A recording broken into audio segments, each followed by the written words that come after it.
We shall commence this module by discussing the instruments of macroeconomic policy. Fiscal policy and monetary policy are two important instruments of macroeconomic policy of a government. They play a useful role in attaining macroeconomic objectives of economic growth, full employment, price stability, and distributive justice. Fiscal policy comprises a mix of budgetary instruments that the government uses to target particular macroeconomic objectives. The revenue raised from taxes and non-tax sources are used to pay for government activities and expenditure decisions to help achieve the goals of the government. Monetary policy refers to changes in the interest rates and money supply which is under the control of the Central Bank of India, that is Reserve Bank of India, which is an autonomous institution outside the government. However, fiscal policy is directly under the control of the government, subject to legislative control.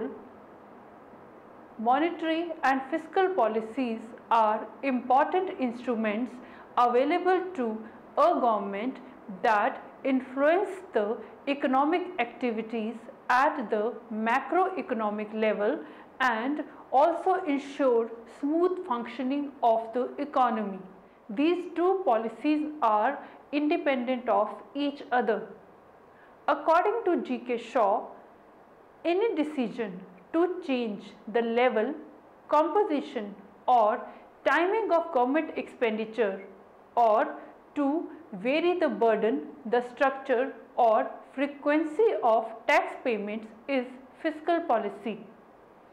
Fiscal policy composed of tax policy, expenditure policy, investment and disinvestment strategies and debt management policy.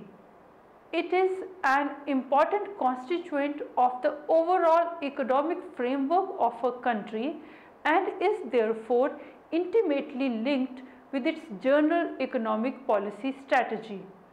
This module examines the scope of fiscal policy in the economic framework of the country and its economic objectives. After studying this module, you shall be able to know the meaning and scope of fiscal policy, understand the mechanism of fiscal policy, understand the objectives of fiscal policy, examine the fiscal policy and economic growth and how they are related to each other, examine the fiscal policy and distributive justice, examine the fiscal policy and price stability, and examine the relationship between fiscal policy and full employment. Now we shall discuss about evolution and scope of fiscal policy. With the economic development process, numerous strategies and policies underwent changes. No other branch of economics has undergone such revolutionary development as fiscal theory and policy. Furthermore, before the Great Depression, the fiscal policy was practically unknown. During those times, the government's approach to the economy was laissez-faire, that is, free from government control and regulations. J.M. Keynes, in his book The General Theory of Employment, Interest and Money, did not agree with the aim of fiscal policy as suggested by classical economists. This early belief of minimum interference and avoidance of deficits was replaced by the Keynesian with a new view of promoting stability. The Great Depression of 1930s was seen as a failure of capitalism and markets. State intervention seemed to record one success after another. In the post-Keynesian period, the emphasis was on the short-run stability, but with the theoretical developments, the shift was in the favor of long-run stability. The whole basis of public finance was revolutionized in developed economies, while in underdeveloped and developing economies, including India, the economists recommended the application of Keynesian techniques. However, the condition of the underdeveloped economies were different from those postulated by Keynes. In the developing countries, centralized planning, corrective interventions in resource allocation, economic nationalism were the components of the development strategy adopted at independence, which emphasized the prevalence of market failure and the central role of state in correcting them. By the 1960s, the role of government was involved in every aspect of the economy, administering prices and regulation of labor, foreign exchange and financial markets. Everything was done through government control only. The cost of this development strategy got exposed when the debt crisis hit in the 1980s with the oil price shocks. The collapse of Soviet Union was largely due to the countless number of drastic reforms, but was hailed as superiority of capitalism over socialism. In the 1990s, countries had scaled back the size and function of government, with market-friendly strategies being a major strategy in many parts of the developing world. However, with the recent global financial crisis of 2007 posing a threat of worldwide recession led to many countries to have a more active fiscal policy. Thus, it is realistic to formulate a sound fiscal policy in regard to the economic conditions that exist in a country. In its formulation for the country, it must be taken into account: number one, what is the stage of economic development for the country? Secondly, the degree of elasticity of response of the system to the economic stimuli, and thirdly, the state of the economy at any given time. The importance of fiscal policy in developing countries arises from the fact that the state under democratic control plays a proactive role in stabilizing the economy and promoting economic development using indirect controls like monetary and fiscal policies. The government needs to intervene when the market is unable to allocate goods and services optimally, because its production is lump and it cannot be charged to consumers individually through the market mechanism, or their production may need large investment that private sector are not able to undertake. Thus, according to Musgrave, 1959, the provision of public goods reflecting its indivisibility, correction of negative externalities, and improvement of income distribution and stabilization of the economy are legitimate areas of government activity. The government also carries a responsibility to distributive incomes in a way that will maintain social welfare and protect the vulnerable section of the society. Thus, fiscal policy is an important instrument of the government by means of which it can achieve the objectives of economic development. Now, moving on to discuss the mechanism of fiscal policy.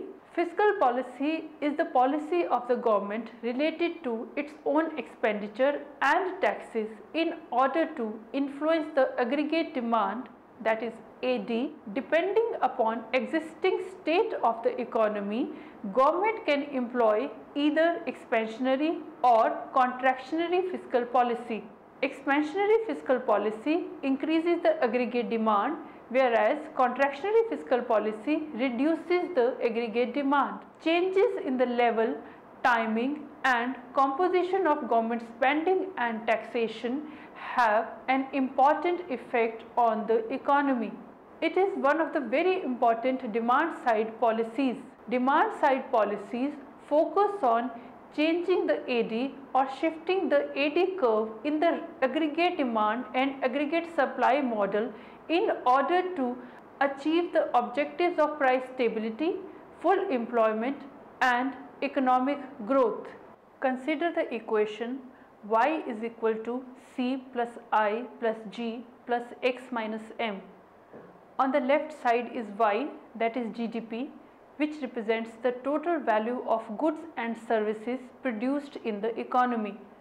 On the right side are the components of aggregate demand, that is private consumption C, private investment I, government expenditure on goods and services represented by G, and exports minus imports, that is net exports represented by NX.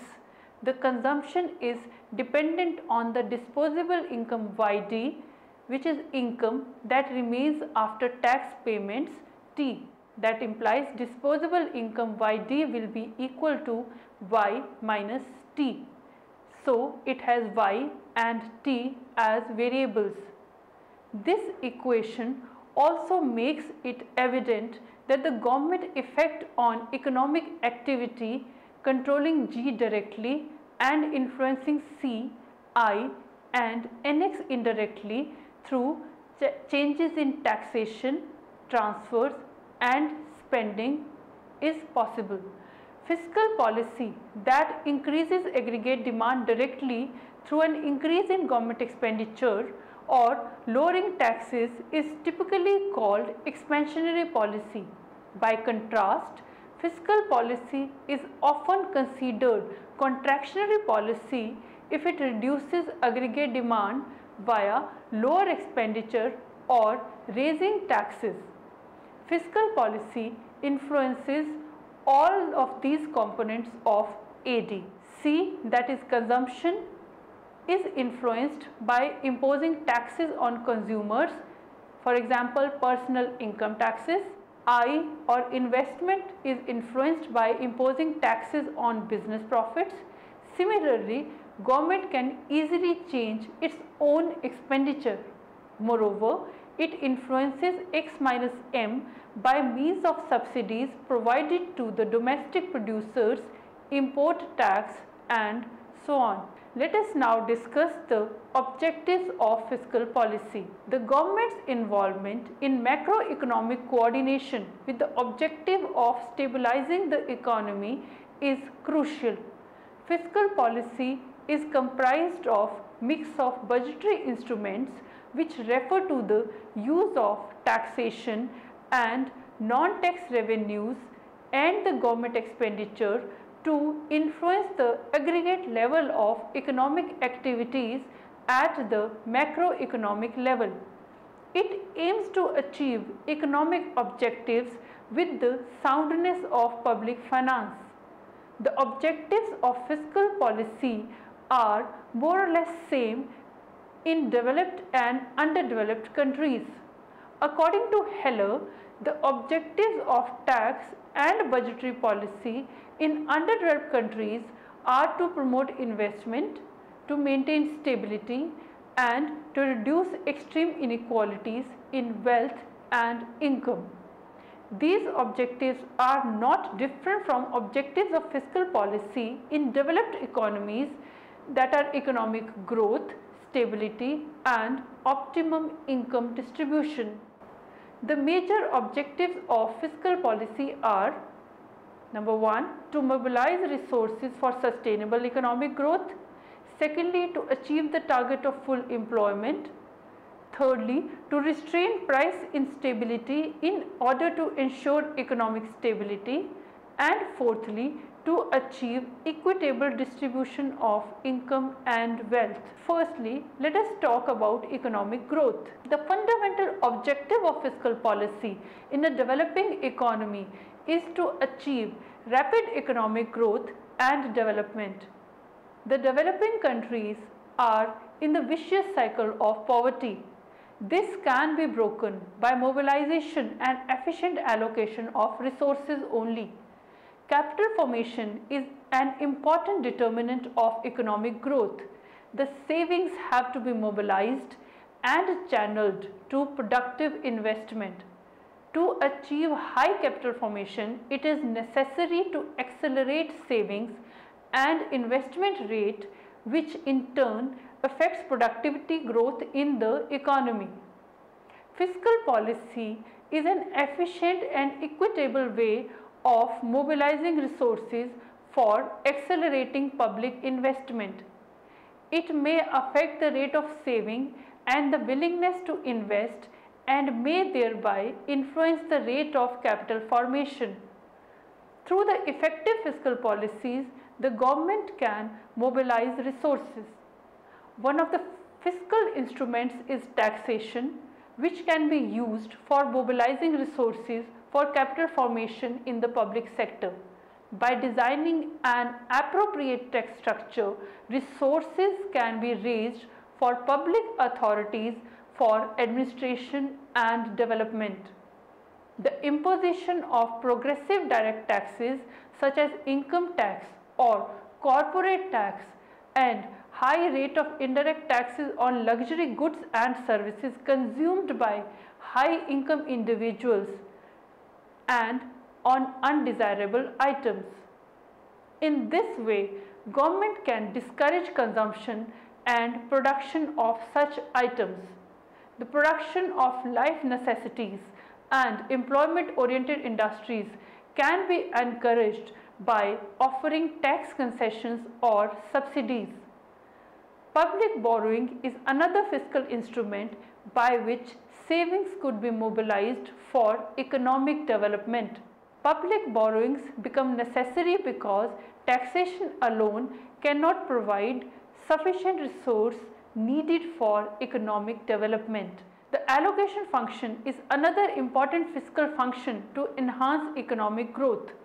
Fiscal policy should be designed in such a way that should ensure the optimum allocation of resources. The total resources are divided between private and social goods, and by which the mix of social goods are chosen. The private goods are provided in the market due to rivalry and excludability, whereas social goods are provided through budgetary finance as the market fails in its provision due to non-excludability, that is, users cannot be prevented from consuming the good, and non-rivalry, that is, consumption by one user does not reduce the supply available to others. The fiscal policy ensures that the resources are allocated for the production of socially desirable goods and discourage those that are socially undesirable. The resources should be diverted from unproductive sectors to the productive sectors of the economy. Next, let us talk about distributive justice. Distributive justice is an important objective of fiscal policy.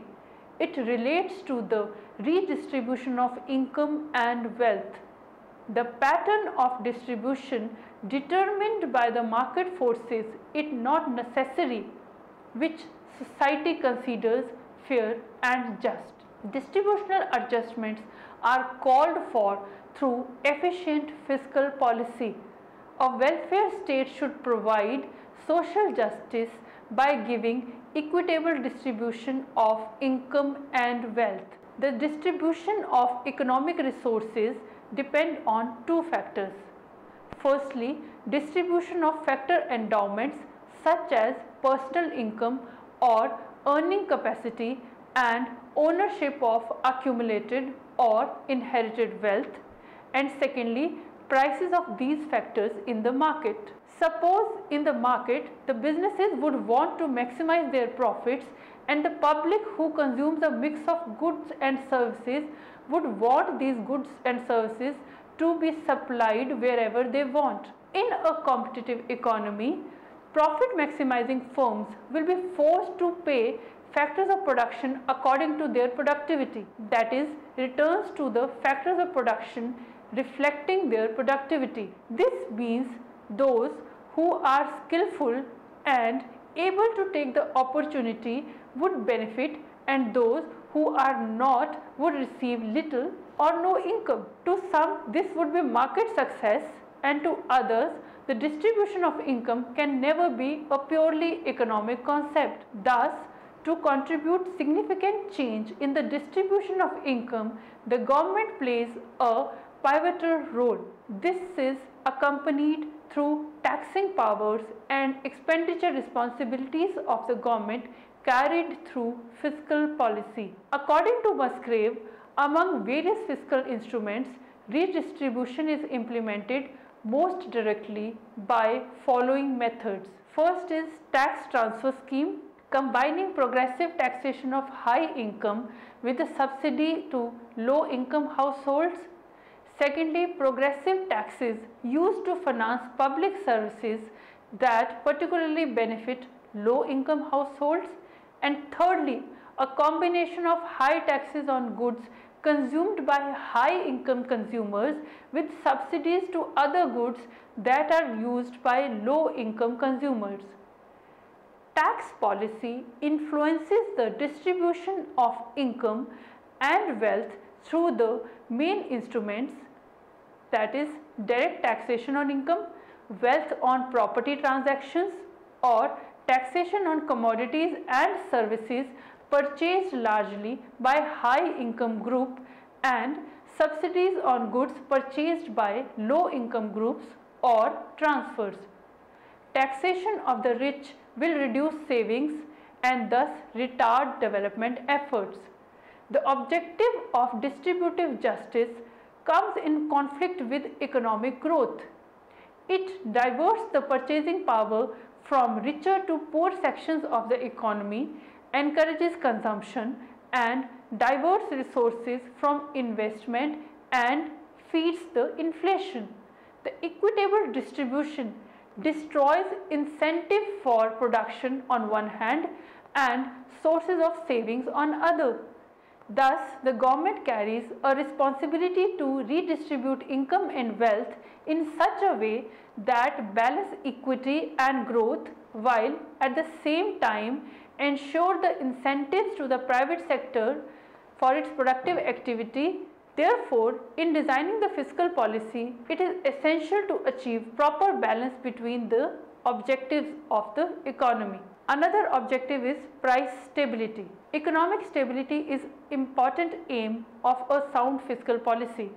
Economic growth and stability are the twin objectives jointly pursued by a developing country's fiscal policy. Stability does not refer to the stabilization of price level alone, but stability in all the phases of economic transaction and growth. Fiscal policy is a key instrument in the hands of the government to achieve all-round stability and prosperity. It is a tool through which the economic resources could be allocated in the best possible way and maintains full employment with relative price stabilization.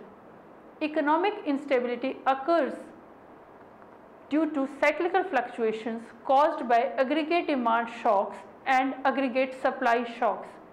Inflation and deflation are two short-run instability situations. At times, the level of aggregate demand may be insufficient to secure full employment of labor and other factors of production. At other times, aggregate demand may exceed available output at full employment level. Fiscal policy can be effectively used by the government to correct the disequilibria in an economy. Inflation would be curbed and deflation should be avoided. Inflation causes a rise in prices and continuous fluctuations by creating disequilibrium in the economy. It becomes highly essential to check inflation. Fiscal policy can control inflation if implemented efficiently and bring the economic stability. The government should impose high taxes to check the increasing aggregate demand, and the government expenditure should be reduced to the extent that it may be able to contract the increased spending of the private sector. When the government is unable to meet the expenditure through the revenue received, it tries to make it through public borrowings. The public borrowings reduce the purchasing power of the people. It may be called anti-inflationary measure. On the other hand, deflation is continuous price fall and fall in the purchasing power. It is characterized by low aggregate demand and fall in the spending and investment. The government must raise its expenditure to achieve the objective of full employment. This may be done by undertaking public works, employment schemes, tax rebates or fall in taxes, which may help in improving the situation. Thus, the expansionary and contractionary fiscal policy of the government can change the level of aggregate demand and the real GDP and thereby control inflation and curb deflation. Another important objective of fiscal policy is to achieve full employment and maintain economic stability in the country. Countries try to remove unemployment and attain full employment.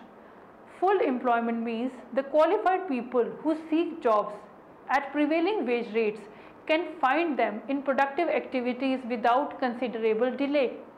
It refers to that situation where there is no involuntary unemployment in the economy.